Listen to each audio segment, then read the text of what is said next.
So I have my box full of goodies. I've got a brake cylinder hone, I've got brake pads, I've got all my wheel studs, I've got a wheel bearing. The other wheel bearing has to be ordered in, so that comes tomorrow. The rest of the wheel studs, because I need 4 more, they come in tomorrow as well as the brake discs will also be in tomorrow. But I figured I'd buy this stuff just so I can start working on it now. Now I am off to EFI Solutions.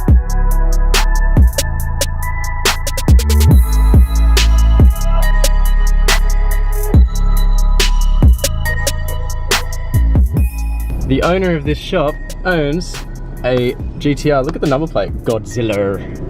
Sick. So I'm back from my little shop at Repco. I've got all my parts here, or well, not all my parts, except they will be in there this afternoon. I also went and got myself a brake caliper rebuild kit, which means that I'll be able to rebuild the leaky caliper. And I didn't have one, so I bought myself a brake cylinder hone, which I'm going to have to learn to use. I have honed out a motor before, so I would assume it's pretty much the same deal. Why you're so stiff in there? It's alright, it's not scratched. What do I need? What do I need? What do I need? What do I need? What do I need? What do I need? Ah, the gun. The gun. The gun.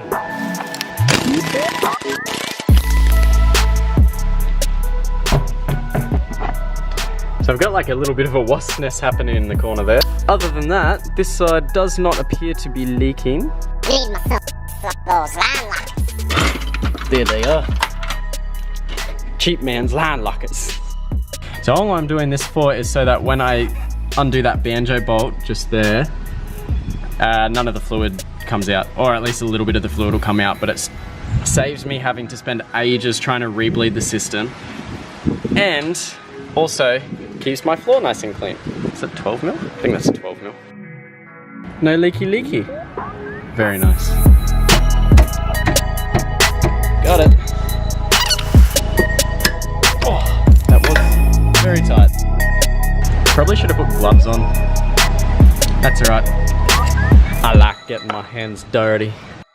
Yeah, look at all that. You can kind of see how wet that pad is. That's just all the brake fluid. So that's why she's glazed. Oh, yuck. So because I'm pulling the disc off as well, I need to undo these 2 bolts back here. Cool, and now this little bracket thing comes off. Right, so I'm ready for my brake disc to come off. It seems to be stuck on there, but it's got these little holes in it, and you can put just a little bolt because the holes are threaded, and that pushes the disc off the hub.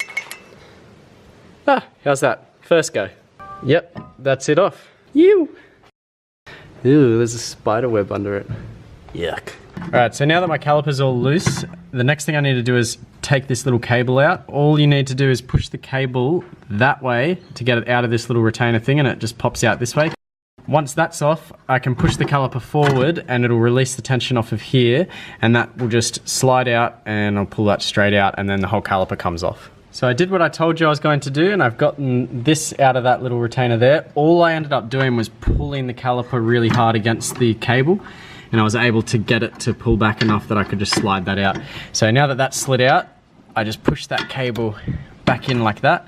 That sort of releases this front part here, which I then slide out. And I just did that with one hand, and we're off.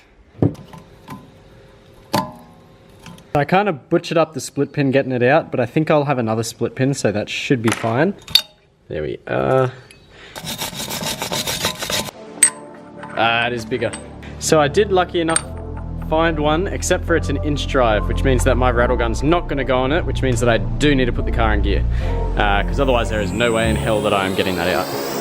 For the record, don't try and make y'all comfortable. For the record, you ain't trying to grow, then it's done for you.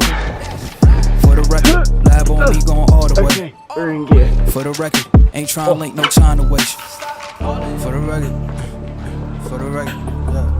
For the record, for the record, for the record, for the record, for the record. Been a little too nice to y'all.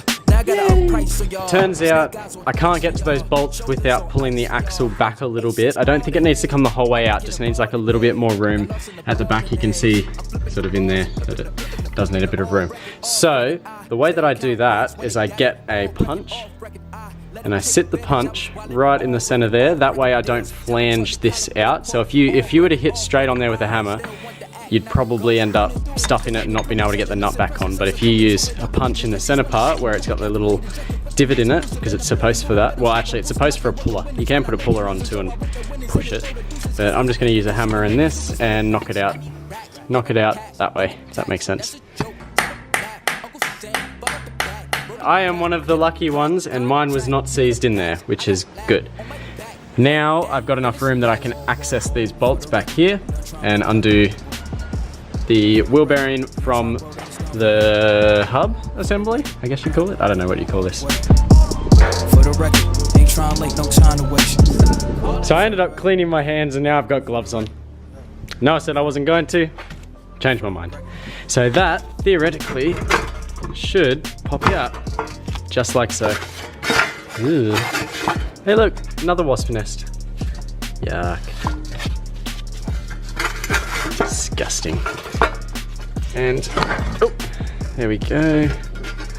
So, there we have it. Old wheel bearing, no longer. Now, I have to press that off, or that out, the inner part of the hub. I do have a press, so I will use the press to do that. It's so gross. I think I'm going to clean up the flange. So the new wheel bearing didn't come with the flange, which is this part here. The new wheel bearing is just that part there. If I grab it, I'll be able to show you. So that's the new and the old one. But yeah, so I'm going to have to press the flange out, which the flange actually doubles up. If I point this way, you'll be able to see. The flange actually doubles up as that inner part. So all I'm going to do is put the press on there while holding here and here. And it's going to press that center part out. Doesn't matter whether it smashes onto the studs. That's why I'm going to leave the studs in for now, because I've got new studs sitting there. I'm going to keep these old studs anyway, just in case I ever break a stud at the track. I've got something spare to throw in there, but I mean, I may as well put the new studs in because these studs are average.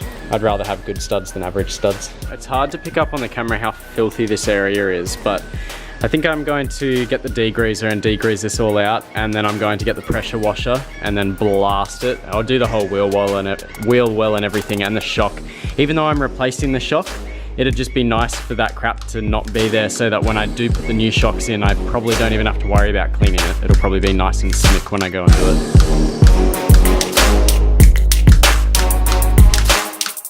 So that is about 1,000 times cleaner than it was before, which is brilliant.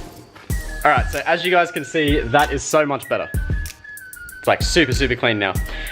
Also, on a side note, if you guys haven't watched the previous videos, I did mention that I was working at the moment between 40 and 50 hours a week, which makes it really hard to upload content for you guys, especially since I'm trying to do a video every single 5 days. With that being said, next week I should start my new job. With that also being said, I did do something. I just spent a decent amount of money getting a whole new lot of tools and a top box and a bottom box, which actually look really cool. I should have stuck the top box on there, but I'm all by myself, so you know, it's quite heavy and I can't do it by myself.